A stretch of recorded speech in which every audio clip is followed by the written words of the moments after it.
Sœurs et frères dans le Christ, bonjour et bienvenue à cette méditation en ce mardi de la 5e semaine du temps de Carême.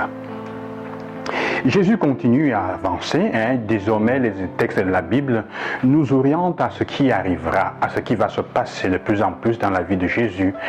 Et aussi, un élément important de l'évangile d'aujourd'hui, c'est, qui est dans la continuation de l'évangile d'hier, où on accusait Jésus de se rendre témoignage à lui-même, c'est déjà Jésus nous fait pressentir la solitude dans laquelle il va vivre. Et il veut que nous fassions attention au type de solitude dans lequel on peut se plonger. Sa solitude, comme il le fait comprendre, est habitée. Il le dit, je ne suis pas seul et je fais toujours ce que le Père me dit. Ce que le Père me demande, je n'agis pas de moi-même simplement.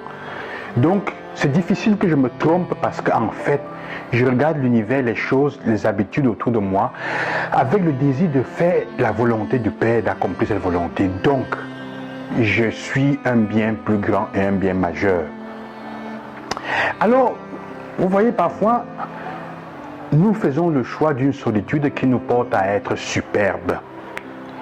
Et c'est quelque chose de pire que le péché. C'est cette forme de solitude qui te porte à dire « je n'ai besoin de personne ». Je n'ai pas besoin des autres.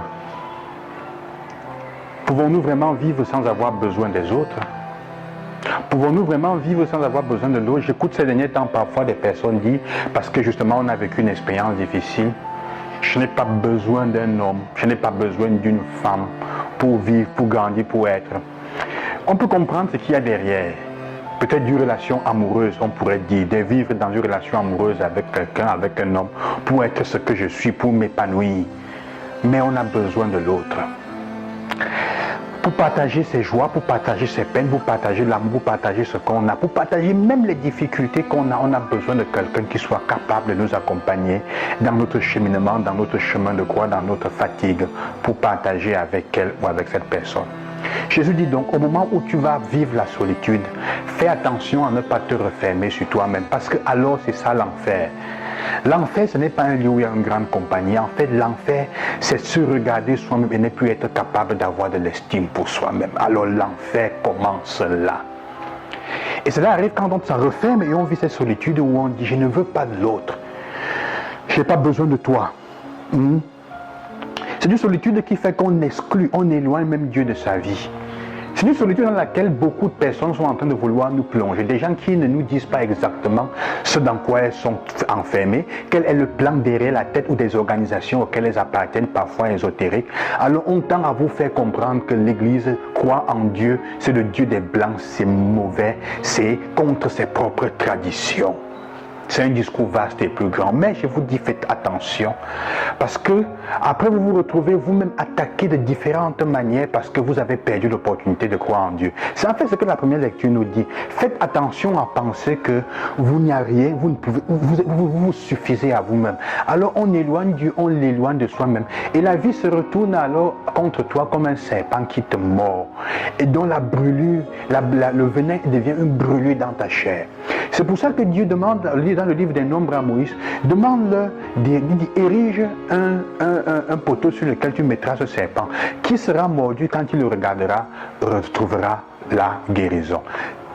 Évidemment, c'est un des textes dans lequel Dieu demande expressément de faire une image vers laquelle on se tournera et on va retourner la guérison. Mais ce n'est pas adorer cette histoire-là. Ce n'est pas adorer. En fait, ce qu'il y a derrière, c'est quoi? C'est que toutes les fois où on lèvera la tête pour se rappeler de ce pouvoir, cela, en fait, on lèvera la tête et on dira, on se rappellera de l'objet de la mort, du pourquoi nous sommes dans cette situation et de comment on a eu besoin de se tourner vers Dieu pour qu'il nous libère de ce de quoi l'image du serpent d'airain est le symbole. Ce n'est pas qu'on adore le serpent d'airain.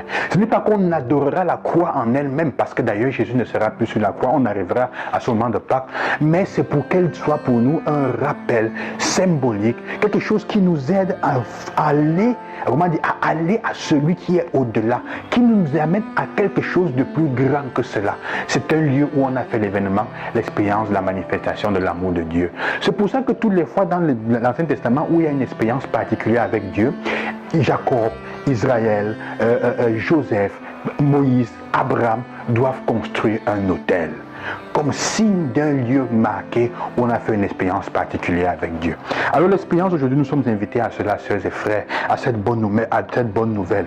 Notre dépendance structurelle les uns des autres, nous dépendons structurellement les uns des autres, devrait produire la liberté et non pas la galère, et non pas les souffrances.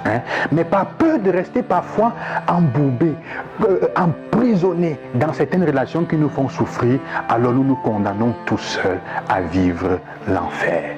On se condamne à vivre l'enfer. Aujourd'hui, nous sommes invités donc à revoir la qualité de nos relations. Le monde, de plus en plus, avec ce qui arrive, porte à faire que nous pensions dire « je ne peux me refermer que sur moi-même ». La Covid, on s'est servi de ça pour isoler les gens. Une personne seule et isolée est une personne morte. C'est une personne qui n'est pas capable d'être crédible ou d'être, critique. On va nous isoler, on va tout faire pour que nous puissions vivre chacun seul, une solitude qui n'est pas habité par la présence de Dieu, de préférence une solitude où tu es seulement avec ce qu'on te fait gober, les mensonges qui te viennent par la télévision, par autre, pour te manipuler. La solitude ne veut pas dire s'éloigner des autres. Ça veut dire être avec le Seigneur dans ce qu'on est, chercher à vivre, se retirer pour mieux voir comment adapter et mettre notre vie au service de quelque chose de mieux. Que le Seigneur vous accompagne en ce temps, qui vous aide à vous préparer aux solitudes de votre vie et à faire de la solitude un moment pour grandir et faire grandir davantage les relations. À demain.